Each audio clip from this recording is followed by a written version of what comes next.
अस्सलाम वालेकुम, पाकिस्तान जिंदाबाद। Welcome to our channel BTS study room. बेटा, जो आज हम लोगों ने टॉपिक स्टार्ट करना है वो काफ़ी ज़्यादा सिंपल है, आसान है और मोस्ट इंपॉर्टेंट लॉन्ग क्वेश्चन भी है, तो आप लोगों ने इसकी प्रिपरेशन बहुत अच्छी तरीके से करनी है। फर्स्ट ऑफ ऑल, जो फ्रैक्शनल डिस्टिलेशन के ज़रिए हमारे पास पेट्रोलियम प्रोडक्ट या गैसोलीन मिलता है वो सिर्फ और सिर्फ 20% होता है। एंड पूरी दुनिया में हमें सिर्फ 20% गैसोलीन तो यूज़ नहीं होता। It is required in very large amount for us to transport and each and everything, क्योंकि तकरीबन हर मीडियम के अंदर कहीं ना कहीं हमारे पास यूज़ हो ही रहा है किसी ना किसी तरीके से। तो इतनी हाई डिमांड को पूरा करने के लिए हमें लाजमी था कि कुछ ना कुछ नए फिनोमेना से हम लोग गैसोलीन को तैयार करते, ताकि हमारे पास ये डिमांड पूरी करने के लिए, ये सारी ज़रूरियात पूरी करने के लिए हमारे पास मेजॉरिटी अमाउंट के अंदर गैसोलीन मौजूद होता। तो हम लोग जो फिनोमेना बेटा यूज़ करते हैं इसके लिए, उसको हम लोग क्रैकिंग कहते हैं। क्रैकिंग हमारे पास ऐसा फिनोमेना है जिसके ज़रिए हम लोग हाई मॉलिक्यूलर वेट हाइड्रोकार्बन्स को कन्वर्ट कर देते हैं इनटू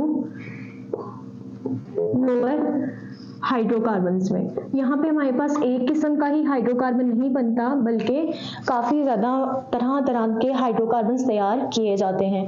तो जो सिंपल सा मेथड है बेटा कि हम लोग हाई मॉलिक्यूलर वेट हाइड्रोकार्बन्स जिनका के हमारे पास हाई ही बॉइलिंग पॉइंट होता है, उनको कन्वर्ट कर दें बाय हीटिंग।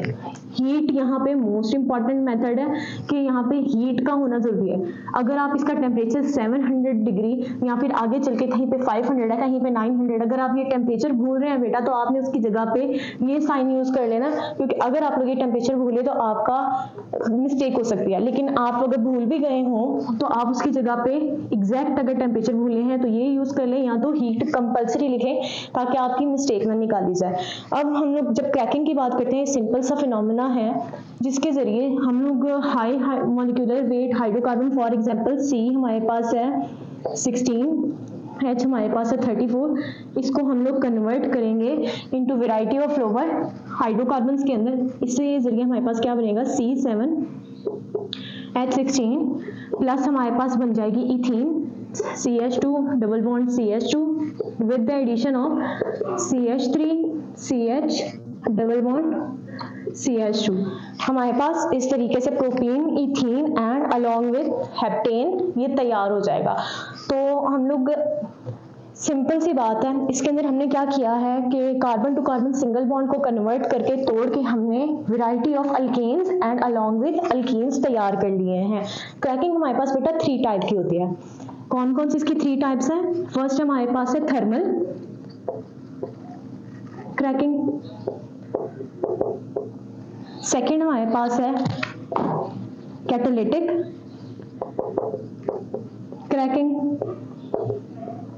एंड थर्ड हमारे पास है बेटा steam cracking. Thermal cracking, catalytic cracking and steam cracking. जैसे कि हमारे पास लफ्ज थर्मल के अंदर थर्म आ रहा है, ठीक है, तो थर्मल के अंदर बेटा सिंपल सी बात है कि हम लोग हीट की बात करेंगे। जब हम लोग एट हाई टेम्परेचर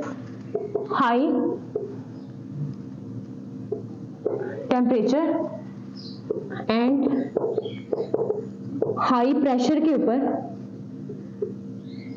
हाइड्रोकार्बन्स को हीट करेंगे, हमारे पास वैरायटी ऑफ अनसैचुरेटेड जो हाइड्रोकार्बन्स है वो तैयार हो जाएंगे। इसके नतीजे में इसका सबसे बड़ा जो बेनिफिट ये है कि हमारे पास इथीन एंड प्रोपीन इनफ मिकदार के अंदर पैदा हो जाता है।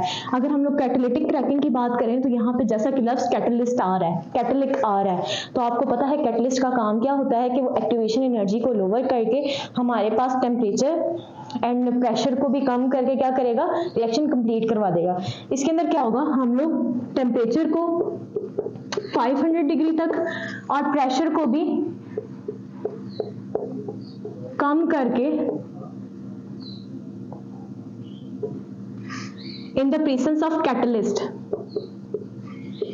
हम लोग ये फिनोमेना क्रैकिंग का करवा सकते हैं। कैटलिस्ट हमने कौन सा यूज करना है, SiO2 यानी कि सिलिका और एल्यूमिना Al2O3 का मिक्सचर, ये हम लोग यूज करेंगे तो इसके नतीजे में हमारे पास बेटा जो गैसोलीन प्रोडक्ट यूज होगा उसका काफी ज्यादा हाई ऑक्टेन नंबर होगा। अब ये ऑक्टेन नंबर से क्या मुराद है बेटा? ऑक्टेन नंबर हमारे पास किसी भी गैसोलीन का ये ability to resistance to knock है। अब ये नॉकिंग क्या है या ये नॉक क्या है? जब भी बेटा हम लोग इंजन स्टार्ट करते हैं ना किसी भी गाड़ी का, तो हमारे पास ना एक टक सी, एक शार्प सी नॉइज प्रोड्यूस होती है। तो ये जो नॉइज प्रोड्यूस होती है इसको हम लोग नॉकिंग कहते हैं। ये आगे चल के अभी हमने पढ़ना है इसके बारे में डिटेल से, मैं आपको भी बताती हूँ।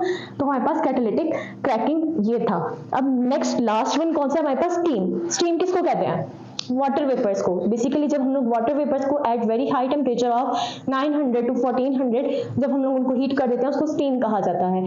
तो इसके अंदर भी क्या होगा कि हमने वेपर्स लेने हैं हाइड्रोकार्बन्स के, उनके अंदर हमने स्टीम को ऐड करवा के 900 डिग्री पर उसको हीट करवाना है, और हीट करवाते ही हमने फौरन उसको रैपिडली कूल यानी कि ठंडा भी कर लेना है।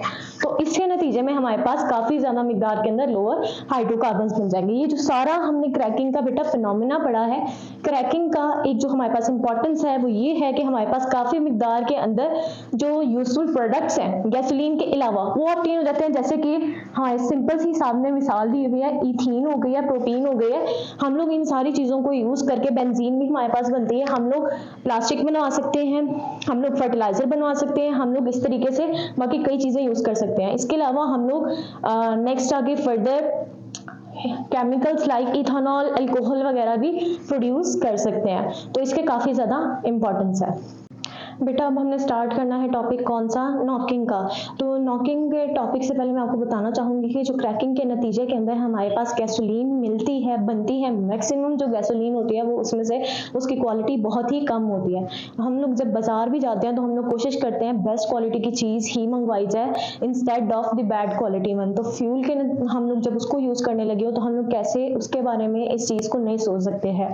जब हम लोग बैड क्वालिटी का फ्यूल यूज करते हैं, उस गैसोलीन को ऑटोमोबाइल इंजन के अंदर बर्न करवाते हैं, तो स्पार्क प्लग जब आपस में जुड़ता है, आग लगने से हमारे पास कंबस्शन का फिनोमेना स्टार्ट होता है। लेकिन क्योंकि वो बैड क्वालिटी का हमारे पास फ्यूल या गैसोलीन होता है, उसकी वजह से क्या होता है, एक शार्प मेटालिक नॉइस आती है। जब भी लोहा लोहे से टकराता है तो आपको पता है एक टक की आवाज आती है। तो वो जो टक की आवाज है उसको हम लोग बेटा क्या बोलेंगे? हम उसको बोलेंगे नॉकिंग।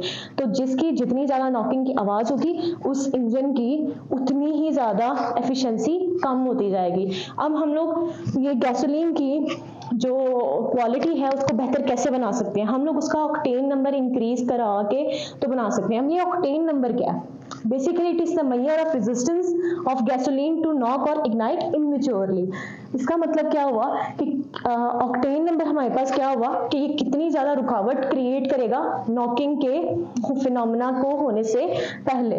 और इग्नाइट कहते हैं जलने को, इमेच्योरली यानी कि पूरे तरीके से मेच्योर होके कि हमारे पास खुद ब खुद जब ये जो आग लग जाती है इस फिनोमेना के लिए।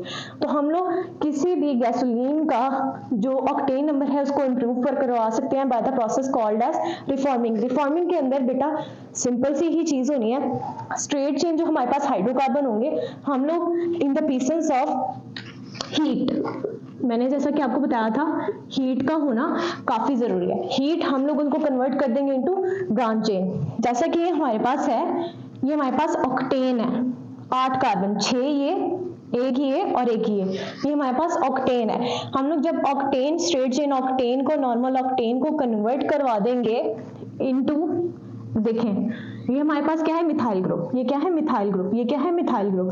तो select the longest carbon chain हम लोग करते हैं। ये 5 कार्बन है, 1 2 3 4 5। तो ये हमारे पास क्या हुआ? पेंटेन हुआ। अब ये हमारे पास क्या लगे हुए हैं? तीनों के तीनों मिथाइल ग्रुप लगे हुए हैं। 2 2 4 ट्राई मिथाइल पेंटेन हो गया ये। तो ये जब ब्रांच चेन के अंदर कन्वर्ट कर देता है इसको हम लोग क्या कहते हैं? रिफॉर्मिंग कहते हैं। बेटा रिफॉर्मिंग के जरिए ना हमारे पास जो गैसोलीन का ऑक्टेन नंबर है वो ऑक्टेन हो सकता है और उसकी जो एफिशिएंसी है वो हम लोग इंक्रीज कर सकते हैं। तो हमें as an anti knocking agent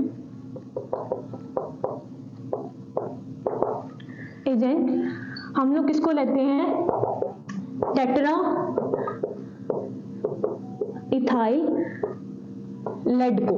जब हम लोग टेट्राइथाइल लेड को यूज करते हैं तो वो क्या करता है, हमारे पास एक तो ऑक्टेन नंबर इंक्रीज कर देता है, साथ में रिफॉर्मिंग का प्रोसेस इजी बना देता है, एंड हमारे पास जो नॉकिंग है उसको होने से रोक देता है। लेकिन इसका एक ही सबसे बड़ा डिसएडवांटेज है, वो क्या है कि ये जब हमारे पास जलता है तो एज अ रिजल्ट हमारे पास लेड ऑक्साइड बनता है, जो हमारी सेहत के लिए काफी ज्यादा नुकसानदेह है। और ये गाड़ी के इंजन के अंदर जलने की वजह से क्या हो जाता है, एयर के अंदर निकाल जाता है, जिसके नतीजे में ये एयर पोल्यूशन का बाइस बनता है।